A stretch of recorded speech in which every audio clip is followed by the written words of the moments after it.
하고 또 나아갔던 기억들이 있습니다. 우리의 작은 머리로 그 고난의 의미를 이해할 수 없다면은 주님께서 우리가 서로를 돌아볼 것을, 서로 섬겨줄 것을 말씀을 하고 있습니다. 바울은 로마서 12장에서 그렇게 말씀합니다. 우는 자들과 함께 울고 즐거워하는 자들과 함께 즐거워하라. 그런 말씀하시면서 복음을 믿는 우리는 하나님의 백성들을 위로하고 섬기고 함께하는 것이 고난 가운데, 고통 가운데 우리가 해야 될 일인 것을 말씀해 주고 있는 것이죠. 고통의 목적은 고통이 목적 없이 올 수 있다는 것이 첫 번째 관찰입니다. 그리고 두 번째, 더 직접적인 의미에서 고통의 목적이 무엇인가, 하나님 퍼스펙티브에서 무엇인가를 우리에게 제시해 주고 있습니다. 고통의 목적은 주님을 보게 되는 것입니다. 다른 여러 가지 이유를 댈 수 있겠지만 가장 집약하고 하나로 만든다면은 고통의 목적은 주님을 보게 하는 것인 것을 우리 욥기의 고백에서 볼 수가 있습니다. 욥기 42장 6절, 5절 말씀, 읽었던 말씀 같이 한번 다시 읽겠습니다. 5절 말씀입니다. 42장 5절 말씀을 함께 읽겠습니다. 시작. 내가 주께 대하여 귀로 듣기만 하였사오나 이제는 눈으로 주를 배움나이다. 얼마 전까지 욥기는 하나님을 저주하고 불평하는 삶을 살게 됐습니다. 저희가 다 읽지 않았지만 욥은 굉장히 쓴 마음이 있었습니다. 하나님, 차라리 내가 태어나지 않았었더라면, 나를 잉태한 그 어머니의 배에 그 사람들이 날 기뻐하지 않았더라면, 내가 빛을 보지 못했더라면 더 나았겠습니다 하는 막 쓴 말들을 하나님께 토로했었습니다. 그런데 왠지 모르게 욥기 마지막 장 42장에서 그의 톤이 완전히 바뀌게 됩니다. 읽었던 1절에서 2절부터 보니까 주께서는 못하실 일이 없사오며 무슨 계획이든지 못 이루실 것이 없는 줄 압니다. 주께서는 모든 일들을 다 당신의 손에서 계획하시고 계획하는 것을 반드시 이루시는 주권자 하나님이십니다. 하나님, 내가 인정합니다, 믿습니다라는 그런 놀라운 고백으로 바뀌어있는 모습을 보게 되는 것이죠. What happened? 정말 제 가운데, 쓴 마음 가운데 하나님께 투덜거리고 불평하고 자기의 생까지 저주하던 욥이 갑자기 어떻게 태도가 완전히 바뀌게 되었을까요? 이것도 우리 5절에서 힌트를 다시 볼 수 있는데요. 그것은 그가 지금까지는 하나님을 귀로만 들었다면은 이제 something happened 했는데 그걸 통해서 내가 하나님을 눈으로 보게 되었습니다. 38장부터 보면은 하나님께서 나타나십니다. 37장까지 욥과 친구들의 대화가 쭉 다이얼로그가 이어지고 38장에서 드디어 God shows up, 하나님께서 말씀하시고 나타나십니다. 근데 그 답은 우리가 예상했던 답이 전혀 아닙니다. 우리 욥에게 마음 시원할 그런 대답이 아닌 것처럼 보일 수 있습니다. 38장 전체의 말씀, 9장 쭉 이어진 말씀을 보면은 하나님께서 그런 말씀들을 하십니다. 욥, 내가 이 땅의 파운데이션, 기초를 놓을 때, 좀 과학적으로 말한다면은 이 땅의 우리 코어, 또 지각, 지층 이런 거 만들 때 네가 봤느냐? 욥, 네가 빛이 여기서 저쪽으로 가라, 바람이 동쪽에서 서쪽으로 불어라, 이러한 디렉션을 누가 주는지 아느냐? 욥, 네가 땅의 경계를 정한, 우리 바다와 땅의 경계가 어디인지, 캘리포니아 해안이 어디까지인지 손으로 그은 정한 그때 네가 있었느냐? 욥, 네가 이 땅에 엄청나게 많은 지금 동물들이 있는데 파워풀한, 너보다 훨씬 힘이 강한 그런 짐승들이 있는데 그 힘의 근원이 어디 있는지 아느냐? 그 동물을 제압할 수 있는 힘이 너에게 있느냐? 욥, 네가 하늘에 있는 우박 창고를 보았느냐? 눈 창고를 보았느냐? 하면서 기를 죽이는 지금 욥의 질문은 자기 인생의 고난에 가는 것이었는데 하나님 사이즈의 답을 확 주시면서 욥이 할 수 있는 반응은 한 가지였습니다. God, I will shut up. 어쩌면은 입을 막고 엎드렸을 것 같습니다. 하나님의 그 엄청난 지혜와 하나님의 일하심, 주권자의 힘을, 하나님 당신은 당신의 뜻을 반드시 이루시는 분이십니다 하면서 찬양할 수밖에 없는 그러한 답을 욥에게 주었습니다. 근데 somehow, 전혀 동문서답 같은 이 답이지만 somehow 욥에게는 질문이 해소가 됐습니다. 더 이상 이 고통의 문제가 아닌 것으로, 이 고통의 목적이 무엇인가, 이유가 무엇인가 전혀 궁금하지 않은 모습으로 바뀌어 있는 욥의 모습을 보게 됩니다. 전에는 귀로 understand, 내가 이해하기 원했지만 하나님의 눈으로 보고 나니까 다 해결됐습니다. 그러한 지금 엄청난 고백을 욥이 하고 있다는 것이죠. 그런 느낌이 아닐까요? 제가 비유를 하고 한다면 이렇게 생각됩니다. 저 여러분께서 아침에 출근하는 길 상상해 보시길 바랍니다. 앞에 차가 갑자기 끼어들기도 하고, 또 뒤에 차가 캘리포니아니까 빵빵 거리면서 시동만 조금만 늦게 가면 뒤에서 막 밟을 듯한 그런 기세로 뒤로 밀려오고 굉장히 스트레스풀합니다. 짜증이 납니다. 평소에는 온유한 성격의 저와 여러분들이지만 운전대를 잡으면은 거기에 커츠에 맞춰있기 때문에 또 나도 그러한 원인 제공을 할 때도 있습니다. 근데 그러한 정말 스트레스를 받고 힘든 바쁜 생활을 하다가 어느 날 비행기를 타고 하늘을 날아서 어디로 갑니다.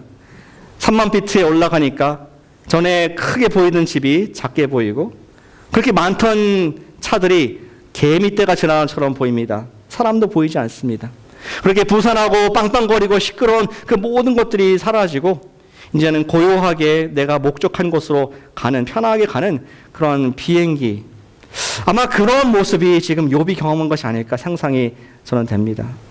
자기 고통의 문제, 하나님 이 몸에 있는 이 지금 아픈 이 종기를 좀 해결해 주길 원하고, 하나님 내 자녀들, 내 가족들, 내 건강 막 얘기를 하다가 하나님의 사이즈에서, 하나님이 보시는 관점에서 보니까 나는 아무것도 아니구나. 하나님께서 다 잡고 계셨고 나는 그 피조물 중에 극히 작은 먼지마도 못한 존재였구나. 그리고 그것을 나한테 보여주셨구나. 그것이 자기의 실제가 되면서 그에 있던 하나님께 작은 질문은 nothing, 아무것도 아닌 것으로 완전히 해결되는 것을 볼 수가 있습니다. 우리는 어떠한 고통을 당하고 있고 어떠한 아픔이 있다 할지라도 하나님께서 우리를 꽝 만나주시는 순간, encounter, 우리가 지식을 얻는 것이 아니라 지인을 얻을 때, 하나님을 알게 될 때, 하나님의 어떤 원리를 아는 것이 아니라 하나님 자신을 우리가 조금이라도 알게 될 때 우리의 고난의 질문은 사라지고 평안이 오는 놀라운 원리를 지혜의 글인 욥기에서 제시를 하고 있습니다. 예, 그렇습니다. 인생의 고통에 대한 답은 논리적인 설명으로 만족될 수가 없습니다. 아무리 철학자 할아버지라도 만족시킬 수 없습니다. 오직 우리 인생의 답은 하나님을 만날 때, 우리 하나님이 얼마나 나를 사랑하시고 나를 잡고 계시고 주권자가 되신지를 우리가 지식이 아니라 가슴으로 경험할 때 우리의 문제는 문제가 아닌 것으로 사라질 줄로 믿으시길 바랍니다. TV에서 남북 이산가족들이 만나는 것을 본 적이 있으시죠? 여러분들의 화면으로 기억이 날 것입니다. 최근에 언제 했는지 모르겠지만 그분들도 질문이 있습니다. 인생에 물음표가 있습니다. 왜 우리 가족에게 떨어져 있었을까? 5년, 10년이 아니라 20년, 30년, 40년, 60년간 떨어져 있을까? 거기 나온 분들 보면은 정말 누더기가 된 그런 사진 한 장 들고 있습니다. 가물가물한 그런 가족의 이름들을 적어서 갖고 나왔습니다. 많은 질문도 있고 많은 또 고민들을 가지고 나왔지만 양쪽이 만나서 서로 질문을 답하고 그렇게 하지 않더라고요. 그래서 무조건 부둥켜하고 울고 얼굴을 만지고 또 당장 몇 시간 만난지 모르지만 그 시간 동안에 손을 꼭 붙잡고 놓지 못하는 그런 가족들의 모습을 여러분들은 화면을 통해서 보셨을 것입니다. It doesn't matter. 왜 나라가 분열됐는지, 왜 이런 고통이 있는지 It doesn't matter. 지금 내 옆에 사랑하는 내 언니가 있고 내 형제가 있고 내 자녀가 있고 그 순간 모든 질문들이 사라지고 다 우리 속에 기쁨이 바뀌게 되는 것을 보게 됩니다. 우리는 지금 해결되지 않는 인생의 삶의 질문들을 수백 가지, 수천 가지, 수만 가지, 수백만 가지를 마음에 품고 살고 있다고 생각합니다. 하나님 왜 그때 그러셨어요? 하나님 왜 그때 그렇게 할 수밖에 없었습니까? 하나님 내가 뭘 잘못했기 이렇게 결과가 옵니까? 우리는 수천 가지의, 수많은 가지의 그런 질문들을 끝까지 죽을 때까지 가슴에 품고 갑니다. 그리고 언젠가는 우리가 신자이기 때문에 주님 앞에 리스트를 만들어가지고 주님 뵈면 내가 꼭 물어봐야지. 꼭 내가 영적 뒤에 뭐가 있었는지 알고 싶다. 이런 마음이 있을 거라고 생각합니다. 저는 그래요. 근데 저는 예수님 만나는 순간 It doesn't matter. 다 지어치우고 주님을 허구할 것 같습니다. 아니면은 또 황송하면 좀 엎드릴 것 같습니다. 주님 보고 싶었습니다. 외로웠습니다. 주님 너무나 아팠습니다. 너무 힘들었습니다. 엉엉 붙잡고 울 것 같습니다. 그 모든 질문들이 It doesn't matter. 다 사라질 것을 저는 기대합니다. 그러면서 예수님의 손에 있는 못자국, 예수님의 옆구리에 나와 있는 창자국을 보면서 주님과 더 깊은 사랑에 빠지고 그분 안에서 모든 인생의 답을 얻게 될 것입니다. 저의 상상이 아니라 도마가 그랬습니다. 도마가 그가 의심 많은 자가 아니었습니까? 예수님께서 부활했다는 얘기를 들었는데 믿질 못했습니다. 그래서 예수님께서 나타나 주셨을 때 예수님께서 도마에게 뭐라고 하셨습니까? 읽어드리겠습니다. 요한복음 20장 말씀에 도마에게 이르시되 내 손가락을 이리 내밀어 내 손을 보고 내 손을 내밀어 내 옆구리에 넣어보라.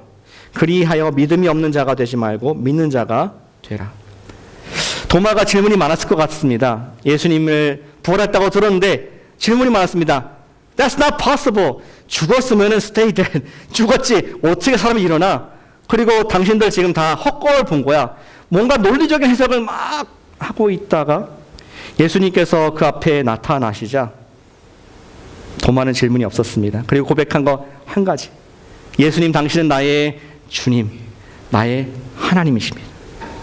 모든 인생의 문제가 나타나신 부활하신 예수님 앞에 완전히 해결되는 믿음이 없는 자가 아니라 믿음이 있는 자로 바뀐 그 놀라운 역사의 현장을 성경은 기록을 해주고 있습니다. 사랑하는 여러분, 정말 기도하고 축복하기 원하는 것은 매일 부활하신 주님을 만나시기를 축복합니다. 우리 인생에 두려운 게 많죠. 오늘 내가 어떻게 살아가나요?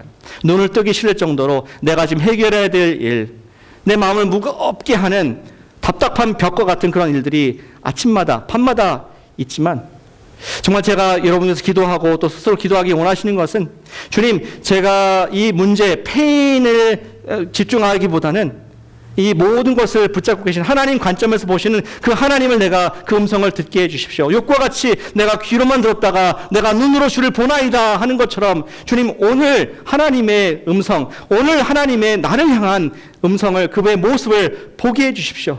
그것이 여러분들의 기도 시간에 아침에 그 프레셔스한 10분, 15분에 일어날 수 있습니다. 그것이 여러분들의 하루 성경을 읽는 시간에 기도할 수 있습니다. 하나님, 제 이 말씀을 들어 나에게 필요한 일용할 말씀을 보게 해주십시오. 주님께서 나와 함께 하신 것을 알게 하십시오. 그러한 만남이 있는 사람, 그러한 하나님을 소유한 사람은 복된 분인 줄로 믿습니다. 그러한 매일 fresh encounter, 주님을 주님으로 경험함으로 말미암아 고난이 아니라 고난 속에서 하나님께서 다스리시는 천국을 경험하는 우리가 되기를 축복합니다. 우리가 어려울 때, 힘들 때 저는 욥이 한 가지 잘한 것 같습니다. 끝에 욥의 결론을 보면 에필로그 같이 42장 끝에 보면 이런 말을 합니다. 하나님께서 욥에게 말하기를, 또 친구들에게 말하기를, 친구들아, 너 욥한테 기도받아, 안수기도 받아, 이렇게 합니다. 하신 말씀이 욥이 너희를 보다 의롭다. 아니, 하나님께서 욥을 지금 의롭다고, righteous, 내가 너를 인정한다, 그런 얘기를 하시더라고요. 욥이 과연 의로웠습니까? 절개도 못 지키고 하나님께 막말을 했었는데, 저는 욥의 의는 그가 끝까지 충성된 그것보다는 끝까지 fall toward God, 하나님께로 그가 엎드리고 하나님의 임재를 구했다는 것이 하나님의 의이다라고 말씀하신 것을 보게 됩니다. 나의 의는 믿음으로 말미암아 살리라. 하나님을 바라보고 믿는, 하나님이 안 계시다 fall away, 하나님부터 멀어지는 것이 아니라 오히려 아플수록 하나님, 당신 더 붙잡길 원합니다. 당신을 보여주십시오. 당신 없으면 죽습니다. 하나님 너무나 아픕니다. 힘듭니다. 억울합니다. 이런 fall toward God, 주님께 나아가고 그분을 임재를 사모하는 저 여러분들에게 매일 고통이 천국으로 바뀌는 그런 축복이 있는 우리 되시기를 주님의 이름으로 기도합니다. 기도하겠습니다.